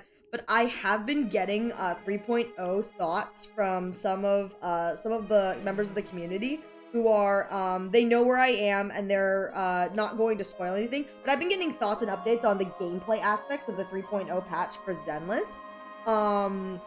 Because I'm interested in the new element, but not really that interested enough to like fully pull for it. So I have been enjoying that some of you guys have been like really, really nice. And you guys have been very careful about talking like too meta or you know, kind of XYZ, but I have been enjoying, several of you guys have been kind of giving me your thoughts on the new Zenless patch. And so I look forward to finally getting to see it, because it's one of those things where it's like, I don't have a lot of the agents, so a lot of the stuff that like happens doesn't really apply to me. But I was looking at like the new wind shear that's coming out for the game. Particularly because it's like so I've been calling wind shear the I'm sure this will piss off some Zenless people. I've been calling it the Zenless's equivalent of REM. So it's like the remembrance path, but for Zenless.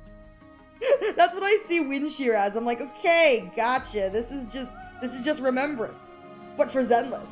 So I've been like having people they've been sharing their thoughts on just the gameplay and how it's like the new mechanics are interacting with the old mechanics, and I think it's great because my brain truly is of the opinion it's like, yeah, this is just remembrance. I have to restore the 400 plus page document over 2 hours ago and redo my work. No, Betty, no. Oh, Betty, oh my god, stay strong, girl, stay strong.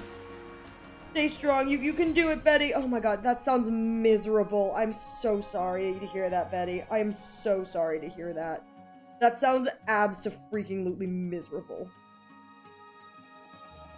There's a gacha game called Star Drive where the gacha is 100%. It's not really a gacha then, I guess. I mean, I guess it's a gacha, but it's not really a gacha at that point, huh? You know? Though again, I understand that yes, technically it is still a gacha, but like it's not really a gacha at that point, like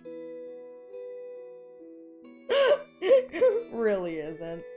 But cool. Oh man, I I got too many gambling games, you know what I mean? It's like, I got too many. I don't need more Gamba games. I mean, I may want more Gamba games, but realistically, I don't need more. It's like, I play 2. That's more than enough. Like, Ariel, that's more than enough. And I'm like, I know.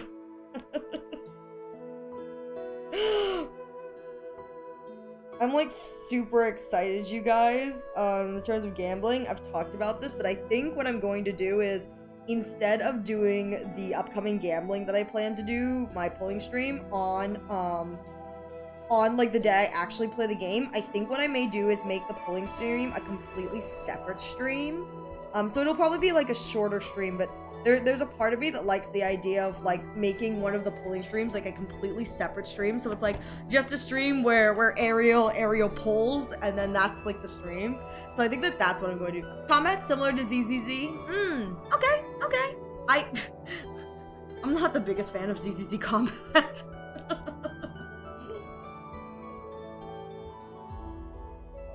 Like, don't get me wrong.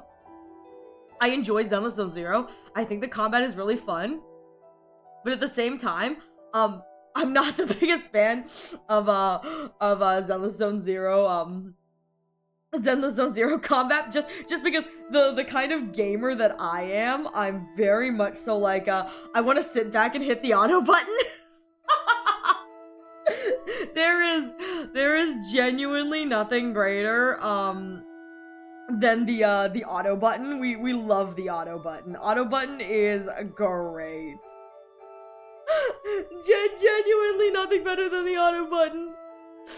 I love the auto button so much in Honkai Star Rail. It's so convenient, and the way that the auto button works, which is so nice in my opinion, is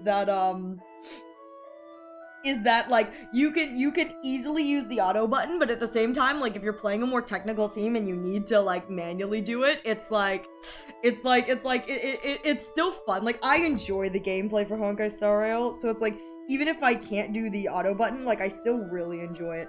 Also, no, Betty, please don't cry. Oh, Betty, I'm so sorry. I don't know what's going on, but I'm so sorry, Betty.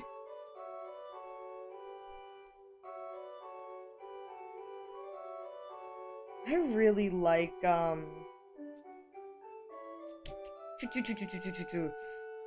was a word I was going to say, and then I forgot what I was going to say, so it must not have been that important if I can't remember what I was going to say.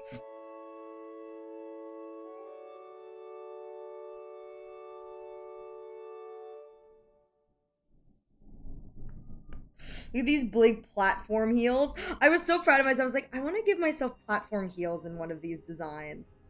I did! I gave myself little platform shoes. So I'm now a tall bun. I'm now a tall bun, guys. Look, I'm so tall.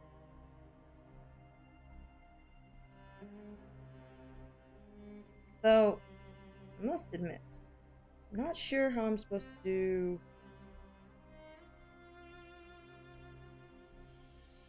I think I'm just supposed to, like, drag it across.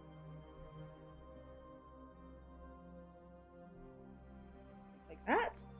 Maybe? Doesn't feel right. Hang on, that doesn't feel right.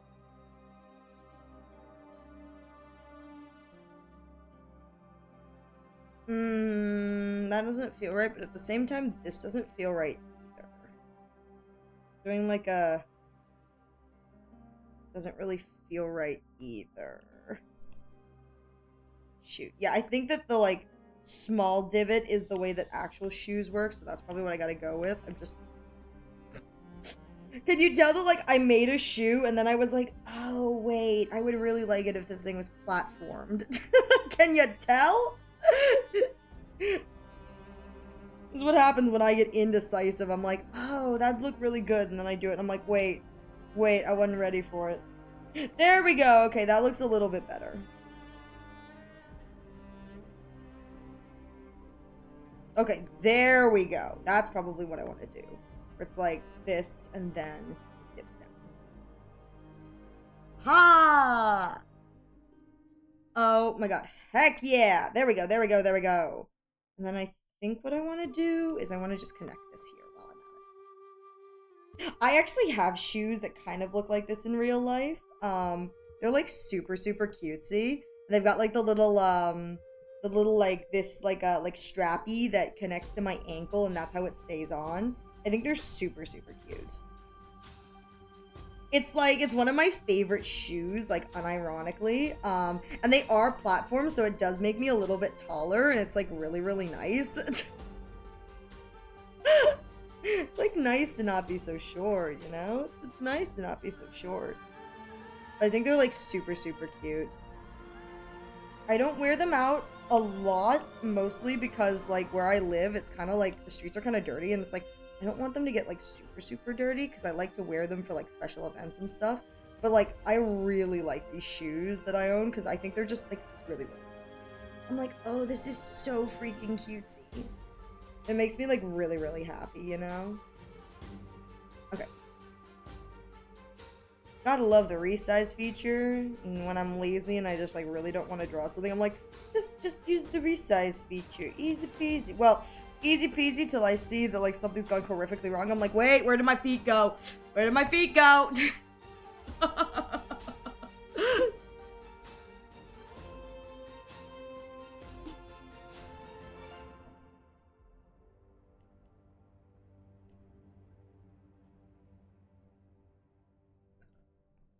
It's all coming together.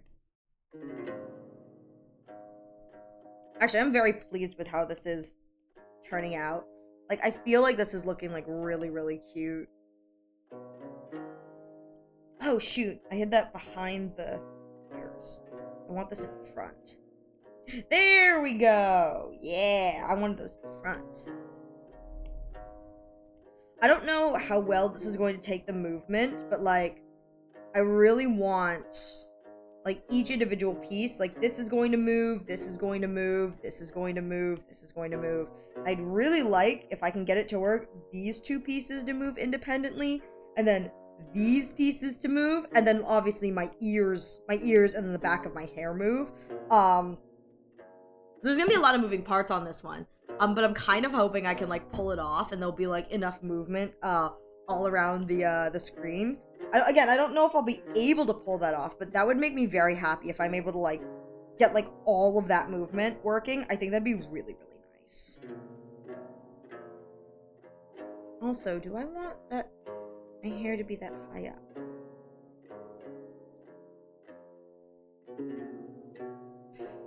You know what? I think we'll draw it this high up, and then we'll see if I want to change it. If I want to truncate it a little bit, I'll just squish it a little bit. Do a little bit of squishing, you know? Just a little squishing. Okay.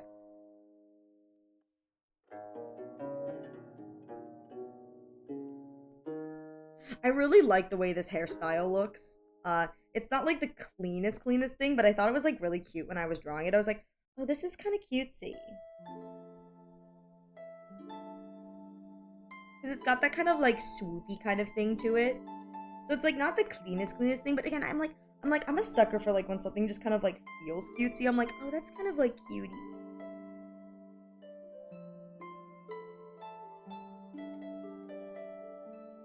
Ah. I'm holding my iPad like at a really awkward angle right now. So like the amount of times I have to like redo a line, it's like a lot of times like I'm holding it really weird because of the position I have to draw in because I'm sitting at my desk to to stream this. I'm like, eh. Now, and you know what's even funnier is like horrible position for my whatever, and yet I'm still over here like not in a good position for my back. I'm still shrimping. Like all of this effort, and for what? You're still shrimping. I go, I'm just a shrimp. I'm just a shrimp. I don't know what to tell you. I'm just a little shrimp. Got that shrimp artist pose on lock, baby. Got that shrimp pose on lock. Maybe one day I'll like unshrimp myself.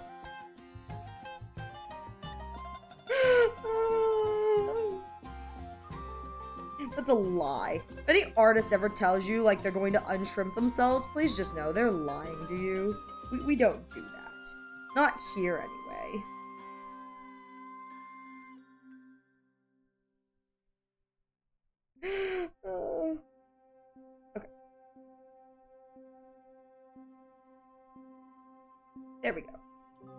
now I do my favorite thing ever. Copy, paste. You know what's so funny is I saw a tweet and it was just someone talking about like, you know, I think it was funny because they were like complaining about VTuber designs being symmetrical, and my response is, yeah, well, you want to know why VTuber designs are a lot of the time symmetrical? Because it's easier to animate. Like, it is easier to draw something when you've drawn it once and you can flip it to the other side, and it's easier to rig something more than once. Well, you could just rig something on one side and then copy and paste your rigging to the other. Like, yeah, a lot of things are symmetrical because it's easier and more efficient for us as, like, the people drawing. Like, no duh. Like we're all a little bit lazy, okay? Like, you know, there's a lot of work that goes into this. And then I looked at my own design, I was like, oh, it's not symmetrical. We talking about rigging? We're talking about it in like the basic overview kind of thing. I was talking about like designs being symmetrical.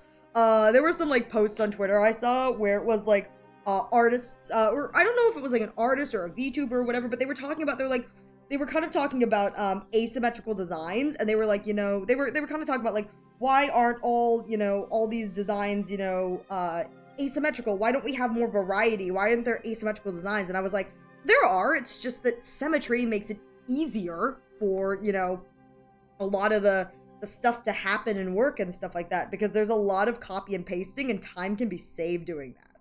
Also, symmetry is, at its core, a very appealing look. I mean, I think if I'm remembering correctly, like, that is the basis for human attractiveness, is symmetry. Like, the people who I believe are considered, like, more attractive, like, on a general basis for humans, it's the more symmetrical your face is, the more you're considered, quote-unquote, like appealing, like looking appealing, because we as humans value symmetry. So, you know, it's kind of cool. But again, like, as an artist, a lot of my stuff is symmetrical because it means that I don't have to draw it more than once. It means I don't have to draw it more than once. I'm lazy, okay? I'm lazy. Like, I don't want to draw something more than once if I can help it. Like, if I can fully get away with not drawing something more than once, I'm going to do that, because I don't want to do it. Like, I just don't wanna. Let me shove this in the back. Here, my tentacle hair. Let me shove this in the back. Oh, that's cute! Wait, no, that's so cute. Wait, ayo, wait, this is so cute. Hang on. Grab this, then... Oh my god, wait. I may have just done something actually really adorable, guys. Oh, I was supposed to probably make the hair thicker. May have to go back over that and redo that then. Yeah, because this is a thicker pen. Oh. Am I using the right technical pen? Yeah, I'm using the right technical pen. Yeah, it should be a little bit thicker probably because it's in the back. Okay, I'll go over it and fix that, but... Oh my god, wait. Wait, this is, like, uber cute. It's like, listen, most of the time I'm, like, flailing, but sometimes things actually do turn out cute, and I'm like, wait a minute, I actually kind of cooked it just a little bit. Just a teeny tiny bit. Oh, that's actually really cute. And then it'll move side to side.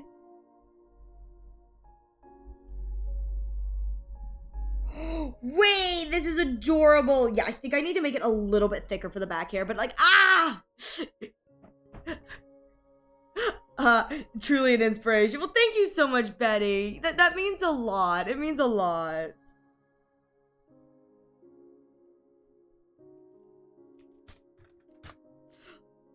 I mean, your model is so pretty, Betty, so, like, you saying that means a lot, because your model is genuinely so freaking pretty, so it means a lot for you to be saying that. Thank you, thank you.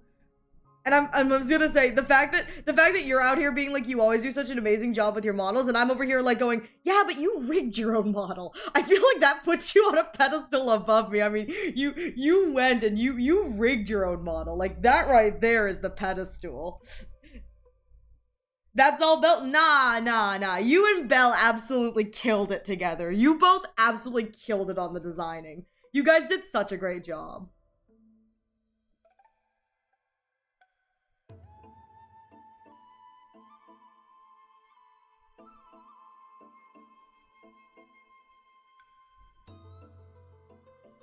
I'm so sorry. I made the most unholy noise.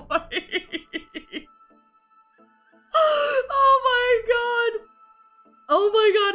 I just made the most unholy noise. Like, a lot of the time I'm able to like catch myself before I make the noises. Sometimes I don't.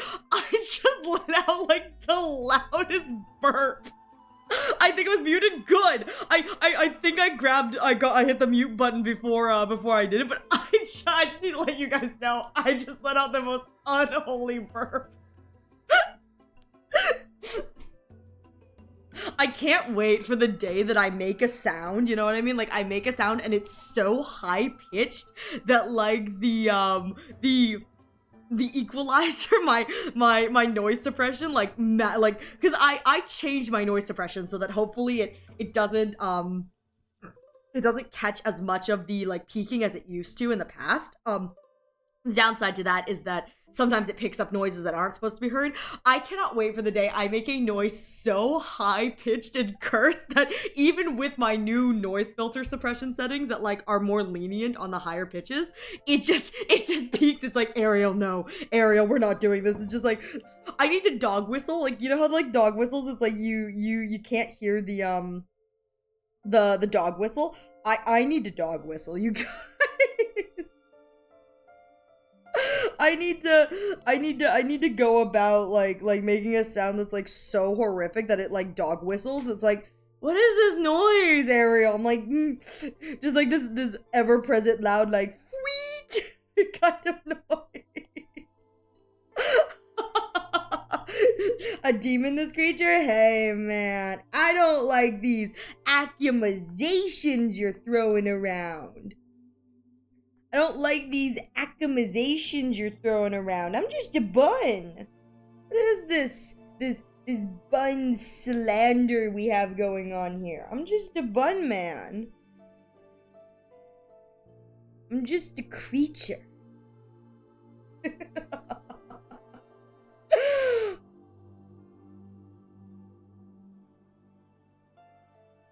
I need to be that like really creepy meme. It's like, every step you take, I'll be watching you.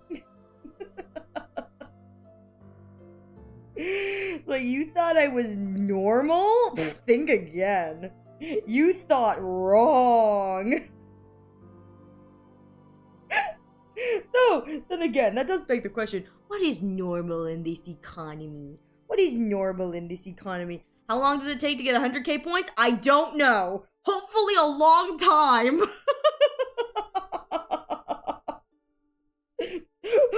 Hopefully it takes a long time. Because these outfits take me forever. Like, I wouldn't mind if you guys, you know, took some time, maybe, you know, spend some on the throwing redeems, you know, let my poor body be like, oh, I can't draw anymore.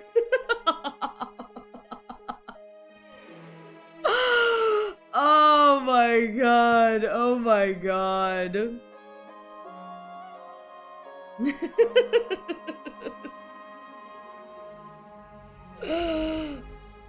There we go.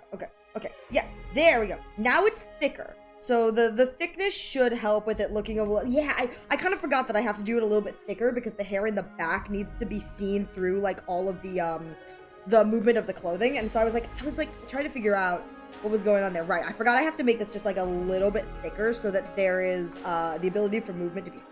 And again, what I think is so funny is like all of this stuff that I'm doing is so freaking subtle and I can attest to this because it's currently happening on my model right now.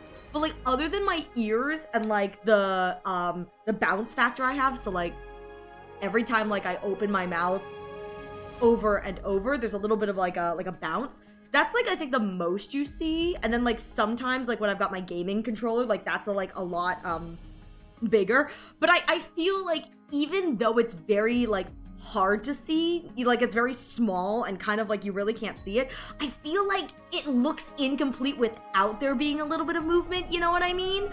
Like I feel like there's like a little bit of like kind of like the staticness of not having movement makes it look incomplete. And so it's like even if it's not like super obvious that there's movement, I feel like it's better that there's just like a little bit of subtle movement as opposed to no movement at all. Much to my chagrin. You know, Ariel's kind of smacking past Ariel for that, going, why? This is so much extra work. And I'm like, yeah, but it doesn't look right otherwise. It doesn't look right otherwise. I'm naked. No, because I think that this is like really cute with this hairstyle. And then it's gonna like just very subtly do this. No, I think this is super cute. Oh my god. I'm gonna be real here. Last night I was like frantically Googling like Jidaike hairstyles. Because I'm like into the subculture, but not like super knowledgeable into the subculture. And so I was like, I know what they do with the front of their hair, but like, I feel like a lot of the times when I look at the back of their hair, it's just straight or they do pigtails. And I was like, I really can't do pigtails because, I mean, I can, but like, do you really want to see the pigtails and they just look like this? I mean, oh my god, I look so naked. Wait, look how eggish I look with no hair. Or I guess pigtails would look like this, and then they would just look like this again. Let me just. I guess pigtails would just look like this, where it'd just be like. And then let me copy. And copy onto this side. And then paste. And then just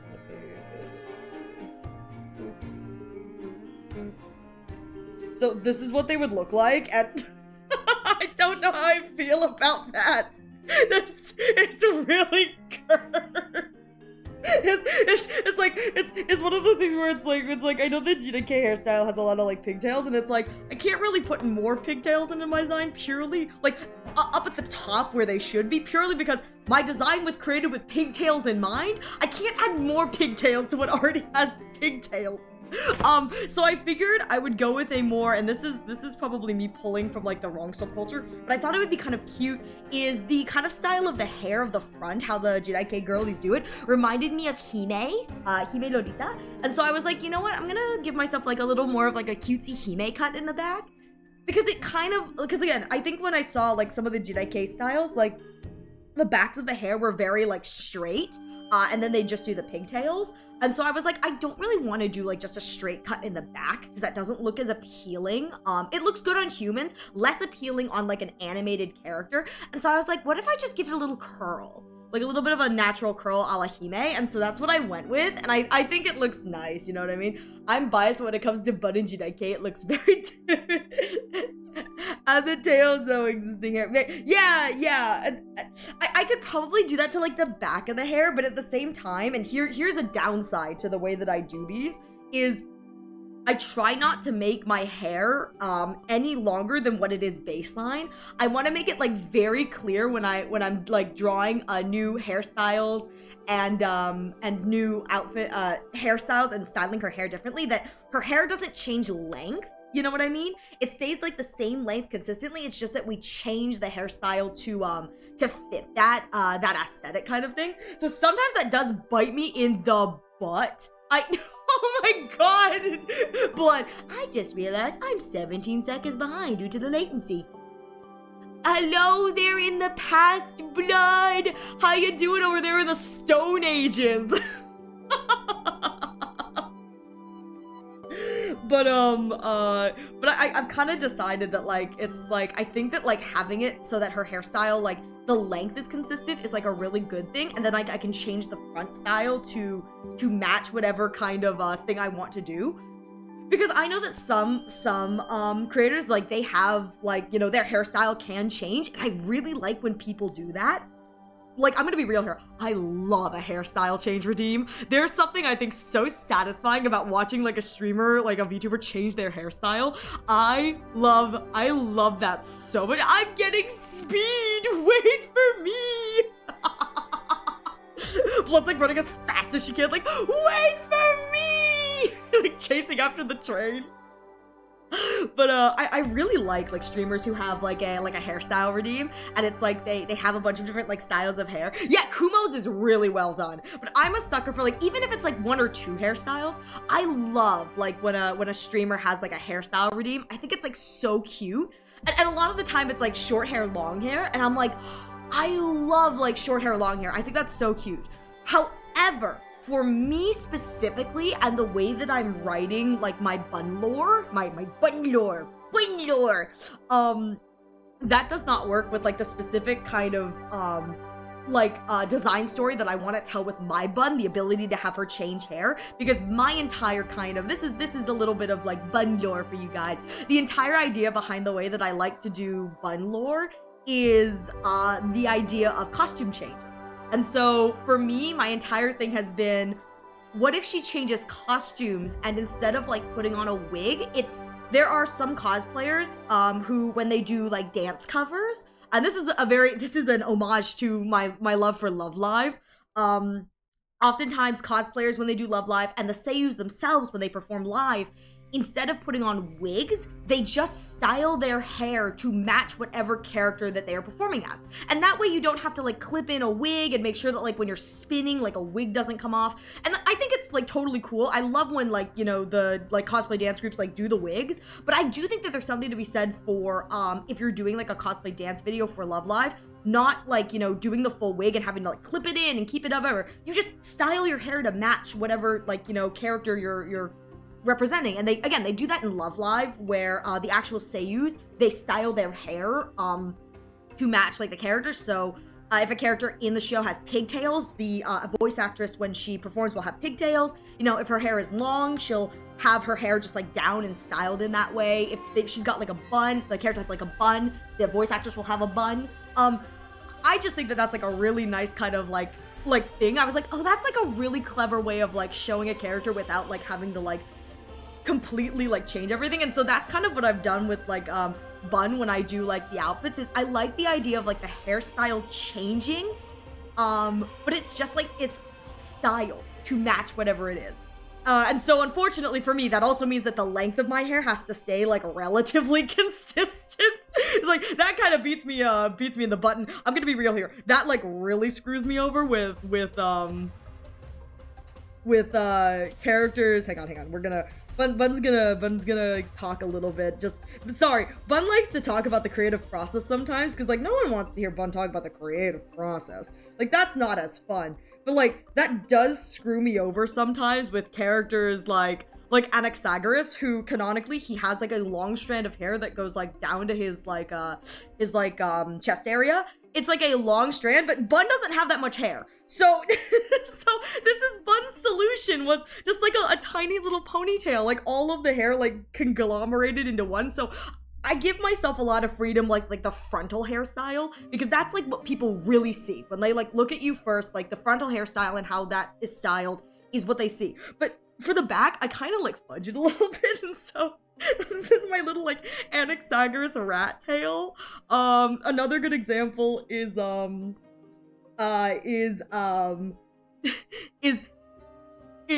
Alice from Zenless Zone Zero.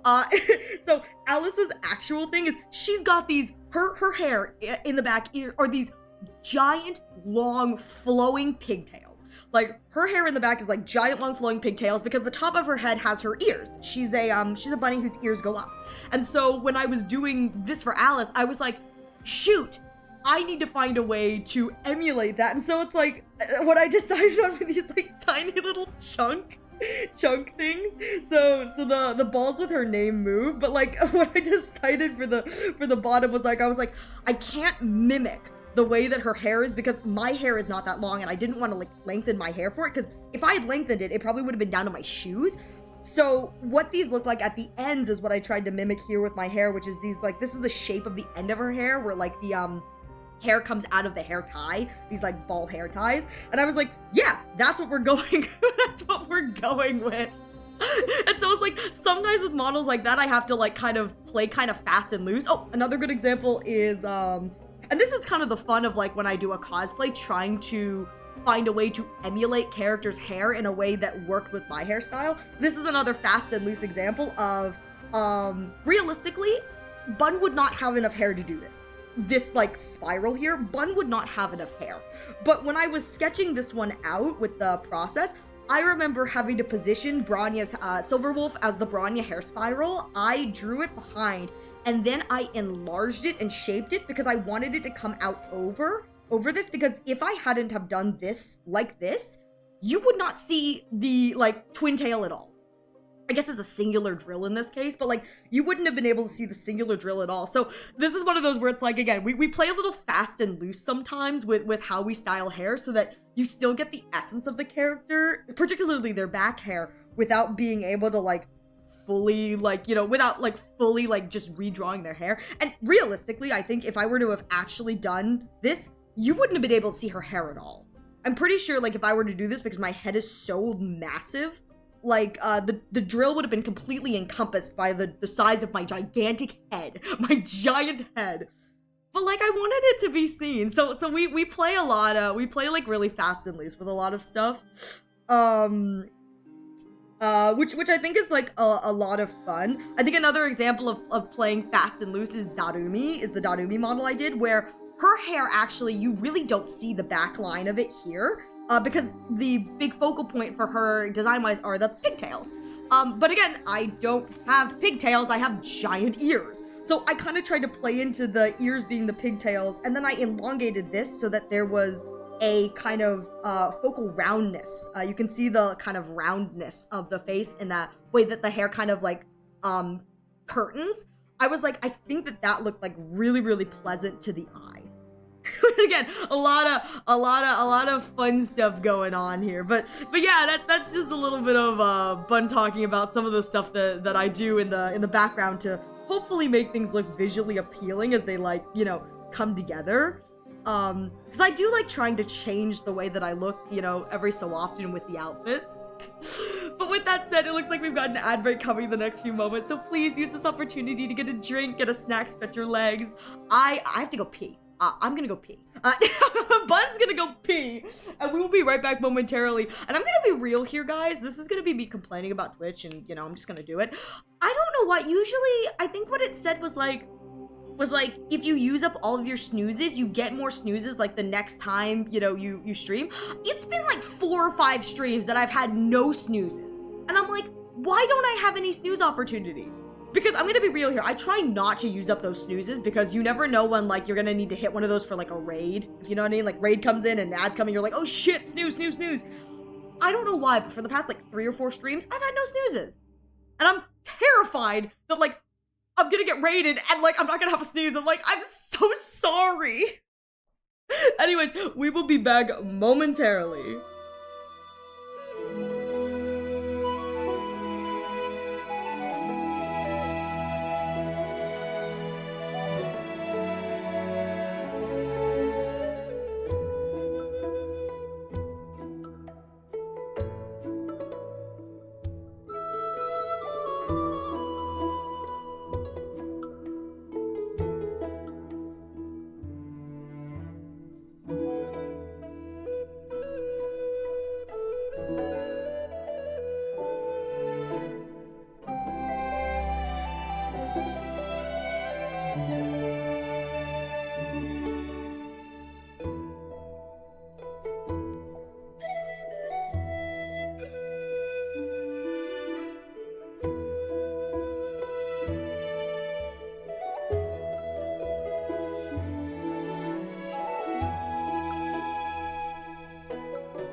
Gang, I cannot wait for you guys to see my technical issues screen. I'm making for 2.0 a technical issues, please stand by.